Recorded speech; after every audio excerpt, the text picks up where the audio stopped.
If you're about to pick up Viper for the first time and find it a bit overwhelming to get started, then this video is for you. This guide will teach you how to play Viper in Dawntrail at level 80 specifically, including everything from weapon skills to abilities.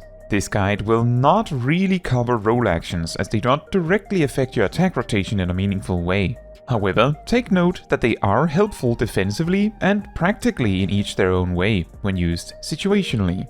We finish off with an opener and general rotation advice combining all of the things you learn throughout this guide. Now then, let's start with the basic dual-bladed filler combo. This consists of Steel Fangs and Dread Fangs, and they will each change into other weapon skills contextually as you make your way through the combo. Dread Fangs applies a 20-second debuff called Noxious Gnash to the target that increases damage done by you by 10%. This can be extended up to 40 seconds. Steel Fangs instead simply does more damage, so which one you use to open a combo with depends on whether you need to extend or apply Noxious Gnash. Note that the damage difference between Steel and Dread Fangs is so small that the 10% damage bonus of Noxious Gnash will mean that you have recovered the lost potency within one or two weapon skills, almost regardless of which attack you follow up with, so it is almost always worth it to apply Noxious Gnash. Even if the enemy will only last a moment, although there is of course no need to extend the debuff if the enemy won't outlast the existing duration. After either Fang is used, Steel Fangs turns into Hunter's Sting and Dread Fangs turns into Swiftskin's Sting. Hunter's Sting gives you a buff, Hunter's Instinct, that increases your damage done by 10% for 40 seconds. Swiftskin's Sting instead grants you a buff, Swift Scaled, which reduces your global recast timer, or global cooldown, GCD for short, by 15% for 40 seconds, making your rotation go faster. If you have neither buff up, I recommend applying the speed buff first by using Swiftskin's Sting, as it will allow you to more quickly get the other buff up again as well. If Hunter's Sting is used, then the Steel Fangs button turns into Flank Sting Strike, and Dread Fangs turns into Flank Bane Fang. Both actions have green icons and are flank positionals, and so do more damage when done from the flank. If Swiftskin's Sting is used, then Steel Fangs turns into Hind Sting Strike, and Dread Fangs turns into Hind Bane Fang. Both actions have red icons and are rear positionals, and so do more damage when done from the rear. Each of these 4 combo finishers grant you a buff that makes a different one of the 4 buffs do more damage, with Flank Sting Strike boosting Hind Sting Strike, boosting Flank Bane Fang, boosting Hind Bane Fang, boosting Flank Sting Strike. This might be a lot to take in, however, the Viper Sight gauge will help direct you as to what to do next. While the Viper Sight gauge does not help you with the step 1 combo, after that, it will glow left when you should press the Steel Fangs button and glow right when you should press the Dread Fangs button. So, if you place Steel Fangs more to the left and Dread Fangs more to the right, this massively simplifies this whole rotation. Also take note that the finishers that are accessed from Hunter's Sting boosts finishers accessed from Swiftskin's Sting and vice versa, so as long as you alternate this second step, you should be fine. Finally, whenever you finish a combo sequence, the action Serpent's Tail turns into the ability, or OGCD, Death Rattle, which you should use immediately. On 3 or more targets, you replace Steel Fangs and Dread Fangs with Steel Maw and Dread Maw, which equally turns into Hunter's Bite and Swiftskin's Bite. These 2 options turn into Jagged Maw and Bloodied Maw at the end, regardless of what step 2 you use, but alternating the finishers will still do more damage. Serpent's Tail will instead turn into Last Lash, which also should be weaved immediately. The rotation is, in essence, the exact same, just replacing 2 buttons with the AoE options. A key difference for AoE, however, is that since it doesn't matter which step 2 you do to access the appropriate step 3, your Viper Sight will also not guide you on which step 2 to use, so you need to keep track of which buff you most recently applied yourself. Note that the various Venom buffs that boost the potency of another finisher only lasts 40 seconds and are overridden by the other Venom buffs from these combos, so make sure to return to the combo before the buff runs out in case something causes you to deviate away from it for a long time. Speaking of deviating, let's next talk about the Glaive. Dreadwinder has 2 charges and a charge time of 40 seconds and does greater damage than both of the Fang options, and simultaneously also applies Noxious Gnash on top in the same way Dread Fangs does. Dreadwinder's recast time is by default 3 seconds, causing the rotation to slow down a bit when used. Dreadwinder combos into both Hunter's Coil and Swiftskin's Coil, and unsurprisingly, these two grant the same damage buff and speed buff as the similarly named dual blade actions.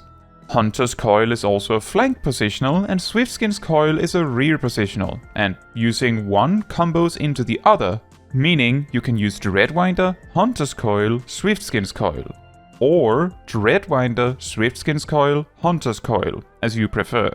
Optimally, in an opener, you really want to make sure you already have the speed buff before using Dreadwinder, so I recommend leading with Hunter's Coil to also gain the damage buff once you already have the speed buff from the dual blade combo. Once the opener's over, it doesn't really matter which coil you use first, as long as your buffs don't run out as a result, so if a particular positional is easier to reach first, you can start with that one. Take note that the full Dreadwinder combo does not break your dual blades combo, so you can freely jump into Dreadwinder at any point in your dual blades combo sequence. After using Hunter's Coil or Swiftskin's Coil, the two actions Twin Fang and Twin Blood turn into the OGCD's Twin Fang Bite and Twin Blood Bite, which should be double weaved in this longer GCD window. Take note that they need to be used in the correct order for maximum damage, a core feature of Viper. Hunter's Coil boosts the potency of Twin Fang Bite, which will then boost the potency of Twin Blood Bite. Swiftskin's Coil boosts the potency of Twin Blood Bite, which will then boost the potency of Twin Fang Bite. This means that your two example sequences will be Dreadwinder, Hunter's Coil, Twin Fang, Twin Blood, Swiftskin's Coil, Twin Blood, Twin Fang, and Dreadwinder, Swiftskin's Coil, Blood, Fang, Hunter's Coil, Fang, Blood. Since Dreadwinder is your strongest attack sequence, but also reapplies Noxious Gnash for you as a bonus, it is often a good idea to make sure the duration of Noxious Gnash is below 20 seconds when you use Dreadwinder to get maximum value out of it. As Dreadwinder can hold 2 charges, you have plenty of time to plan this in advance. In general, this means you should only need to reapply Noxious Gnash with Dread Fangs once per 40 seconds or so. On 3 or more targets, you instead use Pit of Dread, the AoE version of Dreadwinder, which in the same way leads into Hunter's Den and Swiftskin's Den. They work the exact same way, and Twin Fang and Twin Blood similarly turn into Twin Fang Thresh and Twin Blood Thresh, with Twin Fang being used first with Hunter's Den and Twin Blood being used first with Swiftskin's Den. Finally, for utility options, Slither allows you to dash either to a party member or an enemy. You can hold 2 charges with a 30-second charge time, so simply use this whenever you need to reposition. Writhing Snap serves as a ranged filler attack if, for whatever reason, you cannot be in range to use any of your many better attack options. Now, to round off, let's cover an actual boss fight opener and rotation. You can use Slither to quickly close the gap, then use Dreadfangs, then Swiftskin's Sting to get the speed buff. Then use Dreadwinder. You can weave True North here if you like to make the positionals a little easier. Then use Hunter's Coil, Twin Fang, Twin Blood, into Swiftskin's Coil, Twin Blood, Twin Fang, and then finish your dual blades combo with either finisher into Death Rattle. Remember, it is a rear positional like Swiftskin's Coil. This then leads to the general rotation. Due to the cooldown of Dreadwinder being 40 seconds, it can be used as every second extension of Noxious Gnash, meaning in a 40-second time frame, you will only need to use Dreadfangs once. Whenever Dreadwinder is available, make sure to use it once Noxious Gnash is below 20 seconds in duration, and then use Hunter's and Swiftskin's Coil, leading with whichever one is either most convenient or grants the buff that is closest to running out. For the rest of the rotation, lead a filler combo with Dreadfangs if you need to extend Noxious Gnash, or otherwise lead with Steel Fangs. Then use either Hunter's Sting or Swiftskin's Sting depending on either which venom you need, following Viper Sight, or to extend the buff that is about to end. And then use the finisher that is currently being buffed, or either if none of them are. Remember to finish each set with a Death Rattle. Take note that the Viper Sight gauge can guide which combo you need to perform, and similarly, whichever button should be used next will also glow on your hotbars. For AoE, it is entirely the same, where you simply replace all the single target options with the AoE options when there are 3 or more targets. Although, you will also have to keep track of your buffs yourself here. Now, that is all for this video. Thank you so much for watching. If you would like to support me and my channel more directly, you can become a member like these wonderful people here. You can also alternatively support me through Ko-Fi, link in the description. You can also support the channel by letting the YouTube algorithm know by liking the video, leaving a comment, subscribing, sharing, and hitting the bell to get notified when next I post a video.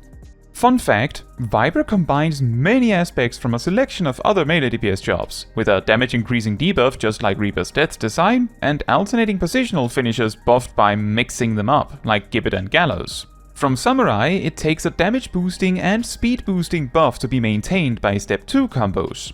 From Monk, it takes Thunderclap, which is identical to Slither in functionality, and the concept of having certain GCDs that are longer.